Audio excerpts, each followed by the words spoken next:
All right, lads. So this is a bit of a management video, and it's kind of like this is my company's policy for at least moving forward. This is like what I've instructed the managers to do beneath me, and to do handling like it. A big problem you have with employees that's tough to solve is guy doesn't want to be here. Guy's disgruntled. Guy's seems like he doesn't like his job anymore, right? And so that's kind of a tricky one to handle management wise, right? So if a dude's not showing up to work, that's easy. If he's stealing, that's easy, right? Like it's a lot of these decisions make themselves when you're a manager. If you just have, good judgment, like somebody steals, they're out. Somebody cusses at one of your customers, they're out. Like a lot of these things, it's easy to weed dudes out, some to a degree.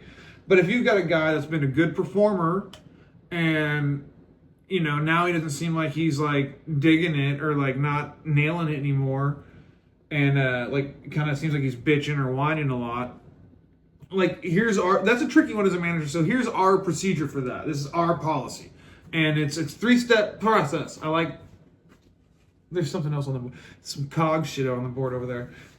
No, I like 3-step processes. So step 1 is like if this gets brought to my attention from a manager, hey, this guy's kind of acting like this. Okay, step 1 is we try to make a positive change as a company, meaning we go to that employee and like assume that we're wearing them out. They're mad about something. There's something going on that they didn't get a fair shake at.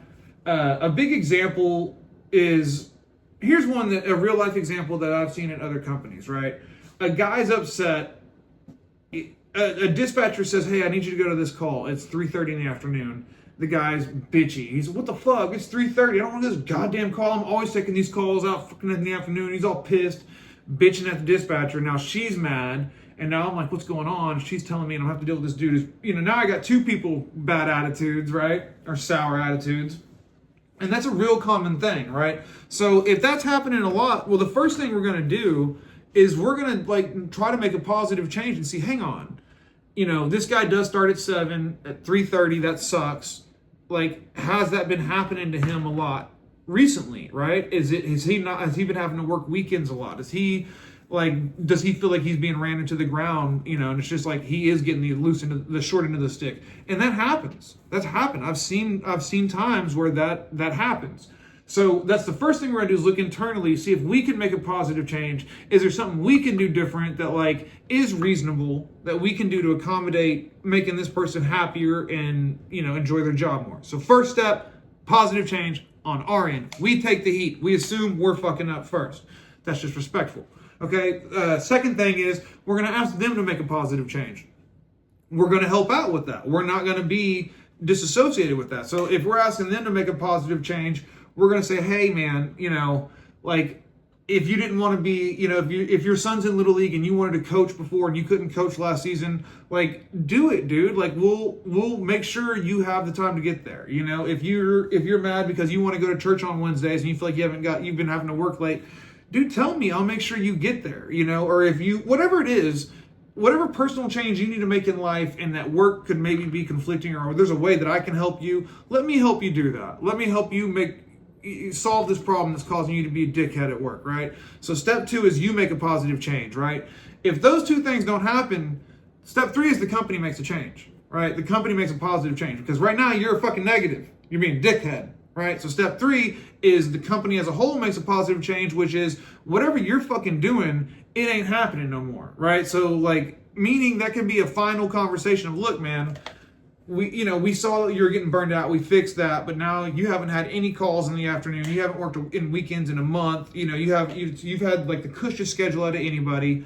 We try to get you some time off paid. We try to make sure you could have time to get everything you wanted in life done. That didn't do it, and what the standards are. So at this point, like, this is basically a final warning, and no more of that shit. We're like, the company's going to make a change. This won't be tolerated anymore. So if it continues, you may not be a good fit here anymore. So the third step isn't fun. It could be a straight firing right then. I've had instances where I've been the dickhead. I was the diva. Guys, I was a badass, right? I was a badass. And think about a 26-year-old that is outperforming everybody, bringing in more money. All the customers like me best. I'm doing the most hours, but not only am I doing the most hours, I'm doing the most work, the most revenue, all the shit, right? I was a nightmare at times. And I had a, boss that didn't do those steps with me, but he had that final third step with me of like, if you're going to keep being a little prima donna, whiny crybaby bitch, like we're done. We're fucking done. I don't need you. And it was like, make a change or, either change your attitude or change your job, one or the other. And that is step 3. So like, it won't be tolerated anymore. And that conversation can be a termination. If a guy's like, well, I don't think I'm doing shit wrong, or fuck this is bullshit, y'all fucking, then that's the end of the road right there. We're not gonna go anymore. So step 3 can be immediate termination. It can be a final warning. But after step 3, that behavior that we're trying to correct, it doesn't happen anymore. Like, and if that means you leave, that means you leave. But that shit's done, That's my management fucking style for that shit. I don't know if y'all like it. I don't care if you like it.